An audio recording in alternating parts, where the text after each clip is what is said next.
When history remembers Winston Churchill, it remembers a lion of war. But behind him stood a woman who was no less formidable. Not on battlefields or in Parliament, but in quiet rooms, dinner tables, letters, and war hospitals. Her name was Clementine Churchill, and her influence shaped a Prime Minister, held a family together, and carried the weight of 2 world wars with unshakable poise. This is the life of Clementine Ogilvy Spencer-Churchill, a woman of deep feeling, sharp intellect, and remarkable strength.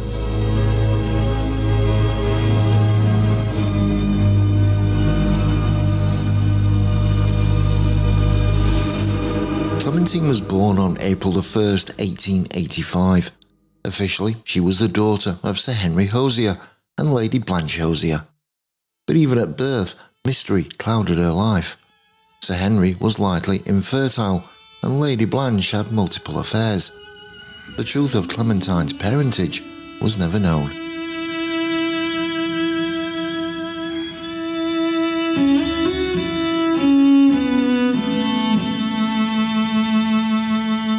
Some believe her father was Captain William George Middleton, Lady Blanche's lover and a renowned horseman. Others say it was Algernon Bertram Freeman Mitford, grandfather of the Mitford sisters. Clementine herself never knew for sure. Raised in the shifting sands of aristocratic scandal, Clementine's early life was unstable. Her parents separated, financial uncertainty and emotional strain marked her childhood.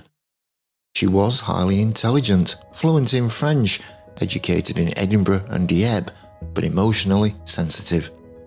These years of insecurity would forge her sense of duty, control, and grace under pressure.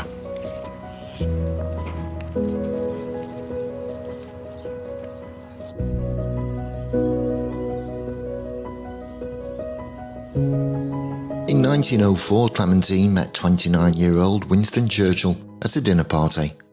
He was already a rising political star, brilliant, erratic, and driven. She was intrigued, but the encounter passed quietly. 4 years later, they met again at a ball. This time sparks flew. Winston was smitten. He proposed just a month later, during a walk in the Rose Garden at Blenheim Palace. They were married on September 12, 1908, at St Margaret's Church, Westminster. She was 23 and he was 34. Their marriage was one of deep love but also complexity. Winston was demanding and often absorbed in his own world. Clementine had to balance her role as a wife, mother and silent partner to a man who saw himself as destined for greatness. She did more than manage his moods. She advised him on speeches, softened his edges and told him plainly when he was wrong.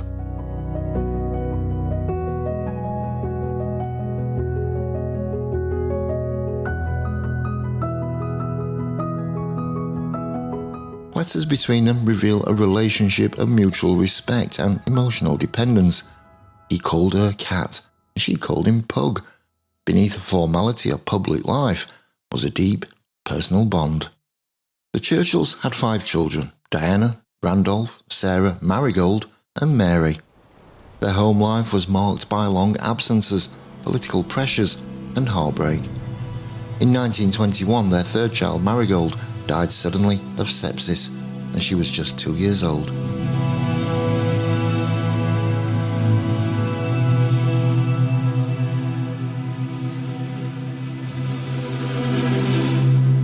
The loss shattered Clementine.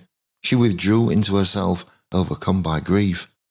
Winston mourned in his own way, but Clementine's letters showed how isolated she felt the pain. She wrote, "My darling, I thought I could bear it, and now I find I can't."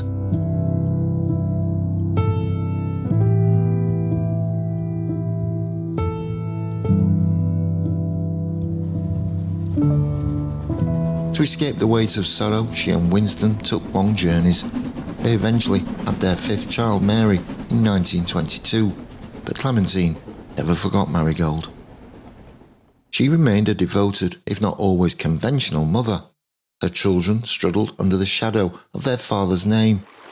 Diana battled depression, Randolph drank heavily, Sarah and Mary pursued careers in entertainment and public service. In 1935, Clementine took a break from everything and sailed to the Far East on a solo voyage with friends. She needed space from Winston, her children, and the pressures of her life. That journey, though little known, was pivotal. She returned more centred and prepared for what lay ahead.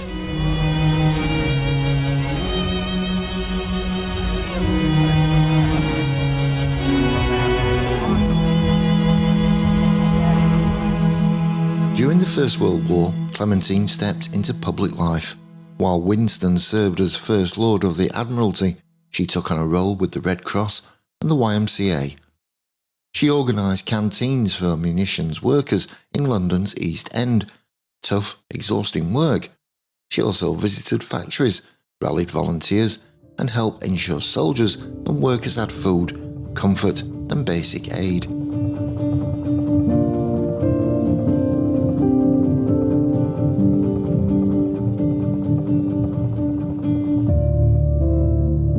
She didn't simply act as a figurehead, she worked the lines, and she was blunt in her assessments. When resources were poor, she spoke up, and when morale was low, she rolled up her sleeves. At a time when women of her class stayed away from wartime labour, Clementine walked into the smoke, the heat, the chaos, leading, not observing. When Britain entered another war in 1939, Clementine was no longer a young woman.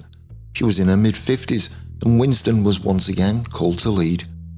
This time the pressures were more significant. Bombs fell over London and the stakes were existential. And again, Clementine served. She became chairman of the Red Cross Aid to Russia Fund, rallying national support and raising money to aid Soviet soldiers and civilians.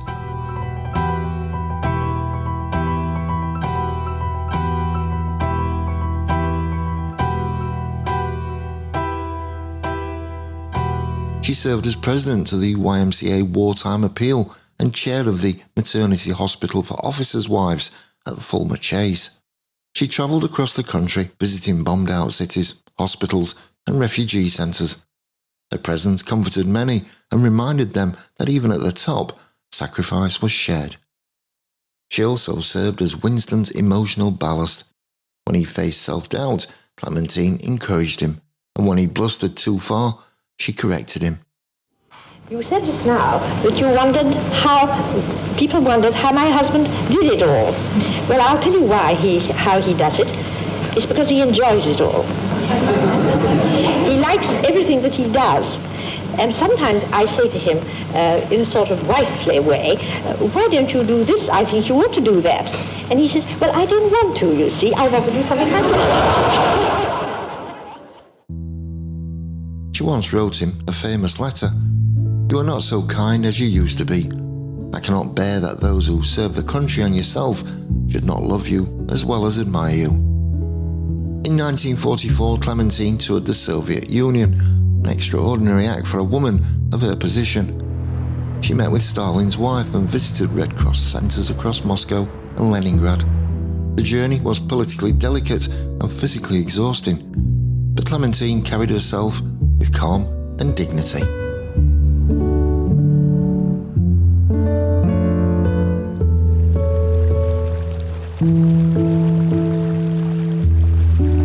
Clementine was honoured for her service multiple times. In 1918, she was appointed Commander of the Order of the British Empire, and in 1946, she became a Dame Grand Cross of the Order of the British Empire.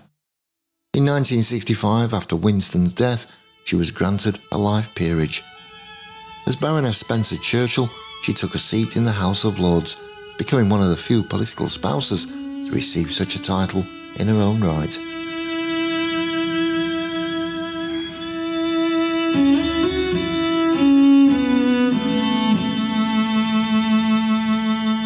But her later years were not easy. She struggled financially. Churchill's estate was not as vast as many assumed. To support herself, she sold several of his paintings. She moved from their large home to a smaller flat in London. She no longer hosted political giants or travelled abroad, but she never complained publicly. In 1974, she sat for an interview about her life. Her words were careful but clear. "My life has been lived in support of my husband, and I do not regret that, but I hope I have lived it with dignity."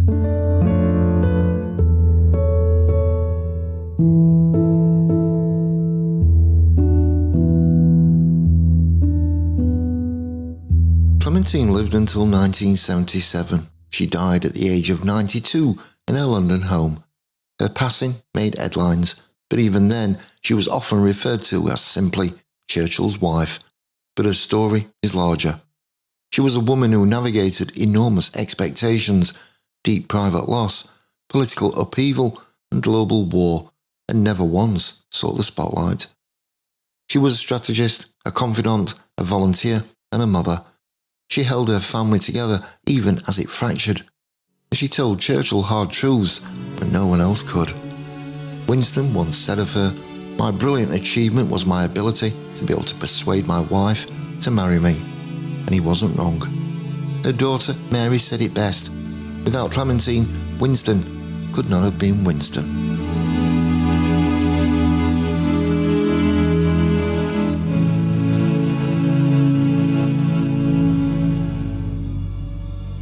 Clementine Churchill's life didn't unfold in speeches or battles.